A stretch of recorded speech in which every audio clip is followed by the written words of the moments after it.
વડોદરામાં 26 electric bike બળીને ખાખ થઈ ગઈ. પ્રચંડ ધડાકા થતા લોકોમાં ગભરાટ. વડોદરામાં 26 ઇલેક્ટ્રિક ડિલિવરી બાઇકોમાં મોડી રાત્રે ભીષણ આગ ફાટી નીકળી. આ વિકરાળ આગમાં તમામ 26 બાઇક ગણતરીની મિનિટોમાં ખાખ થઈ ગઈ. ફતેગંજ સેફ્રોન ટાવર પાસે ડોમિનોઝ પિઝાનું આઉટલેટની બહાર પાર્ક કરાયેલી 26 ડિલિવરી બાઇકમાં આગ ફાટી નીકળી હતી. આગ લાગતાની સાથે જ ઈ બાઇકોમાં પ્રચંડ ધડાકા થયા હતા, જેના કારણે આગે વિકરાળ સ્વરૂપ ધારણ કર્યું અને ગણતરીની મિનિટોમાં આગની લપેટમાં આવી ગયેલી 26 બાઇકો બળીને ખાખ થઈ ગઈ. મોડી રાત્રે લાગેલી આગના બનાવની જાણ વડોદરા ફાયર બ્રિગેડને કરવામાં આવી. લશ્કરો ઘટના સ્થળે પહોંચી ગયા હતા અને આગ બુઝાવવા માટેના પ્રયાસો શરૂ કરવામાં આવ્યા હતા. હાલમાં પાણીનો મારો ચલાવીને ગણતરીની મિનિટોમાં આગ ઉપર કાબુ મેળવી લીધા હોવાના દ્રશ્યો આપ જોઈ રહ્યા છો.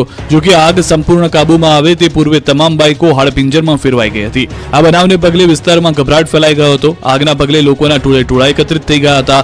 ઈ બાઇકોમાં પ્રચંડ ધડાકા થતા હોવાને કારણે વિસ્તારના લોકોમાં ગભરાટ ફેલાઈ ગયો હતો. આ આગ કેવી રીતે લાગી તેનું ચોક્કસ કારણ બહાર આવ્યું નથી, પરંતુ આગના બનાવે વિસ્તારમાં ભારે ચકચાર જગાવી મૂકી. રાજકોટની વિવાદિત સૌરાષ્ટ્ર યુનિવર્સિટી પાસે નશાનો કાળો કારોબાર ઝડપાયો. શિક્ષણના ધામ કહેવાતા સૌરાષ્ટ્ર યુનિવર્સિટી કેમ્પસને યુનિવર્સિટીના સત્તાધીશોએ લજવ્યું છે. યુનિવર્સિટીના કેમ્પસની અંદર ચાલતા નશાના કાળા કારોબાર પર પોલીસે દરોડા પાડ્યા. કેમ્પસમાં આવેલી ઓરડીમાં બુટલેગરે લાંબા સમયથી દારૂની ભઠ્ઠી ચાલુ કરી દીધી હતી. પોલીસ કાપકી ત્યારે 32 લીટર દારૂ અને 240 લીટર આથો મળી આવ્યો. સૌરાષ્ટ્ર યુનિવર્સિટી કેમ્પસમાં એથ્લેટિક ગ્રાઉન્ડના વળાંક પાસે 4 બાય માતાજીના મંદિર પાસે આવેલી ઓરડીમાં રૈયાધારનો બુટલેગર અંકિત ઉર્ફે ભોલો અશોક સોલંકી દેશી દારૂની ભઠ્ઠી ચલાવતો. પોલીસે દરોડા પાડી ઓરડીનું બારણું ખોલ્યું તો પોલીસ પણ ચોંકી ગઈ. ઓરડીમાં ગેસના ચૂલા પર દારૂ બની રહ્યો હતો. ભઠ્ઠીમાં ટીપણા, મોટા તપેલા તેમજ ભઠ્ઠીના અન્ય સાધનો હતા. ₹6400ની કિંમતનો 32 લીટર દેશી દારૂ, ₹5000ની કિંમતનો 200 લીટર આથો, 40 લીટર બળેલો આથો અને ભઠ્ઠીના સાધનો સહિત કુલ 17050નો મુદ્દામાલ મળી આવ્યો. પોલીસે ઓરડીમાં હાજર બુટલેગર અંકિત ઉર્ફે ભોલા સોલંકીની ધરપકડ કરી. સૌરાષ્ટ્ર યુનિવર્સિટીને બચાવવા માટે પોલીસે પહેલા રૈયાધાર વિસ્તારમાં દેશી દારૂની ભઠ્ઠી ઝડપાઈ હોવાનો ઉલ્લેખ કર્યો હતો. બાદમાં ન્યૂઝ 18ના અહેવાલ પોલીસે ભૂલ સ્વીકારી. રાજકોટની યુનિવર્સિટીમાંથી દારૂની ભઠ્ઠી મળતા શિક્ષણ જગતમાં હોબાળો મચી ગયો. જે દરમિયાન રાજકોટની સૌરાષ્ટ્ર યુનિવર્સિટીના મુખ્ય ગેટથી માત્ર 100 મીટર જેટલા અંતરે દેશી દારૂ પીવાતો હોવાનું પણ સામે આવ્યું. એક જ જગ્યાએ 20થી વધુ દેશી દારૂની ખાલી કોથળીઓ મળી આવી. સ્થાનિક દુકાનદારે આક્ષેપ કર્યો કે અહીં ખુલ્લેઆમ દારૂ પીવાય છે, પોલીસ આવે છે અને પછી જતી રહે છે. વલસાડની ડેરીમાંથી મળ્યું હલકી ગુણવત્તાનું પનીર. પનીર ખાવાના શોખીનો કોઈ પણ ડેરીનું પનીર ખાતા હોય તો ચેતી જજો. તહેવારો પહેલા ભેળસેળિયાઓ બેફામ બની ગયા છે. વલસાડમાં શંકાસ્પદ પનીરનો જથ્થો ઝડપાયો છે. વલસાડના ચીપવાડમાં શ્રીજી ડેરીમાં આરોગ્ય વિભાગે દરોડા પાડ્યા. પનીરની તપાસ કરતા 60 કિલો શંકાસ્પદ પનીર પકડાયું. છેલ્લા ઘણા સમયથી હલકી ગુણવત્તાનું પનીર વેચાતું હોવાની ફરિયાદ મળી હતી, જેના આધારે ફૂડ વિભાગ દ્વારા અચાનક રેડ કરી 60 કિલો શંકાસ્પદ પનીરનો જથ્થો જપ્ત કરી લેવામાં આવ્યો હતો.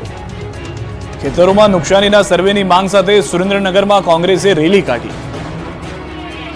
સુરેન્દ્રનગર જિલ્લા કોંગ્રેસના આગેવાનો અને ખેડૂતોએ રેલી યોજી જિલ્લા કલેક્ટરને આવેદનપત્ર પાઠવ્યું. ગત ઓગસ્ટ મહિનામાં ભારે વરસાદ પડ્યો, જેના કારણે જિલ્લાના તમામ તાલુકાઓમાં ખેડૂતોના ખેતરોમાં પાણી ફરી વળતા મોટા પાયે નુકસાન પહોંચ્યું. ત્યારે સરકાર દ્વારા ચાલતી સર્વેની કામગીરી ઝડપથી પૂર્ણ કરવાની માંગ સાથે કોંગ્રેસે શહેરમાં વિશાળ રેલી કાઢી હતી. રેલીમાં કોંગ્રેસના નેતાઓએ સાથે સાથે ખેડૂતો જોડાયા.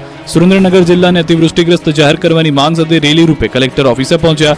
શહેરના આંબેડકર ચોકથી જિલ્લા કલેક્ટર કચેરી સુધી સૂત્રોચ્ચાર સાથે રેલી યોજી કલેક્ટરને આવેદનપત્ર પાઠવ્યું. આ તકે કોંગ્રેસના પૂર્વ ધારાસભ્ય તેમજ જિલ્લા કોંગ્રેસ પ્રમુખ નૌશાદ સોલંકી, ઋત્વિક મકવાણા સહિત લખતર, વઢવાણ, ધાંગધ્રા, મૂળી, ચોટીલા સહિતના તાલુકાના ખેડૂતો મોટી સંખ્યામાં ઉપસ્થિત રહ્યા હતા.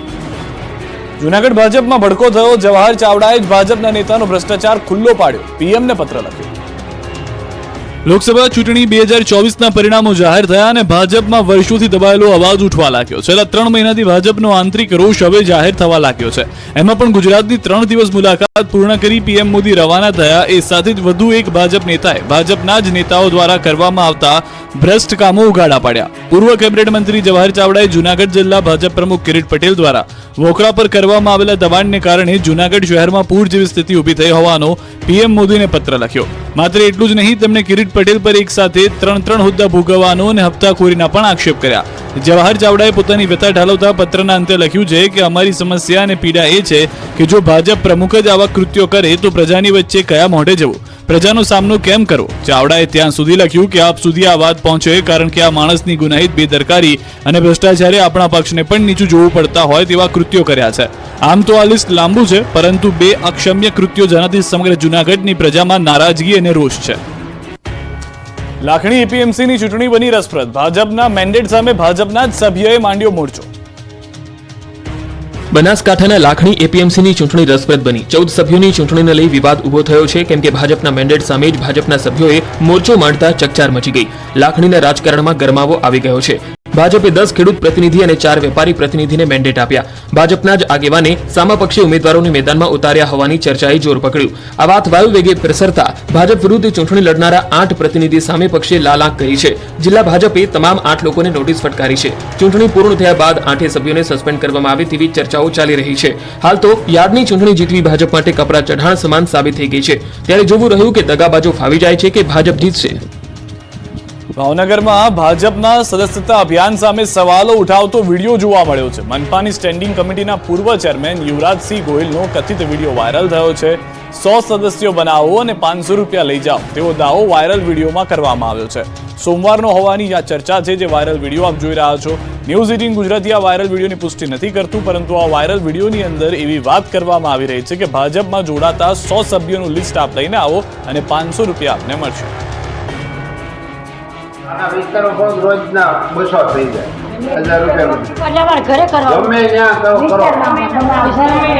ઓટીપી લેવાનો અને એવું કહે તમારે બીજું કાંઈ નહીં કહેવાનું, અમારા ભાજપના તમને સભ્ય બનાવવાના એટલે તમને ઓટીપી આપશે, ના પાડે એને નહીં લેવાનું.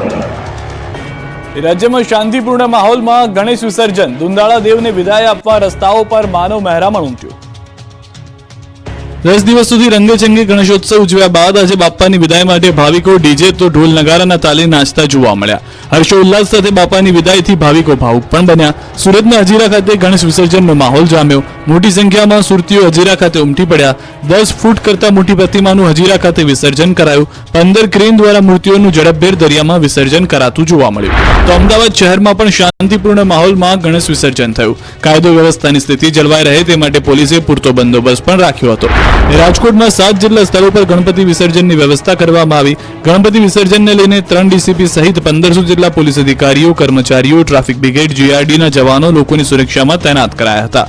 આ દ્રશ્યો છે વડોદરાના. અહીં પણ વિવિધ પંડાલોએ ભારે હૈયે દાદાની વિદાય આપી. ઇન્દ્રપ્રસ્થ યુવક મંડળ દ્વારા ગણેશ વિસર્જન કરાયું. મંડળના આયોજકોએ પોતાના દ્વારા બનાવેલ કુંડમાં જ કર્યું વિસર્જન. વિસર્જનમાં પોલીસ કમિશનર નરસિંહા કુમાર હાજર રહ્યા. પોલીસ કમિશનરે પોતાના ધર્મપત્ની સાથે ગણેશજીની આરતી પણ ઉતારી. શ્રીજીને ચડાવેલા ફૂલહારથી અહીં બનાવાય છે ખાતર. ઓટોમેટિક કુંડનું પાણી શુદ્ધ થઈ જાય તે માટે ફિલ્ટર પ્લાન્ટ પણ લગાવ્યો. તો ભરૂચ શહેરમાં પણ ગણેશ વિસર્જન કરાયું. નગર સેવા સદન દ્વારા 3 સ્થળોએ બનાવેલ કૃત્રિમ જળકુંડમાં દાદાને પધરાવ્યા. લોકોએ આસ્થાભેર શ્રીજીની પ્રતિમાનું વિસર્જન કર્યું.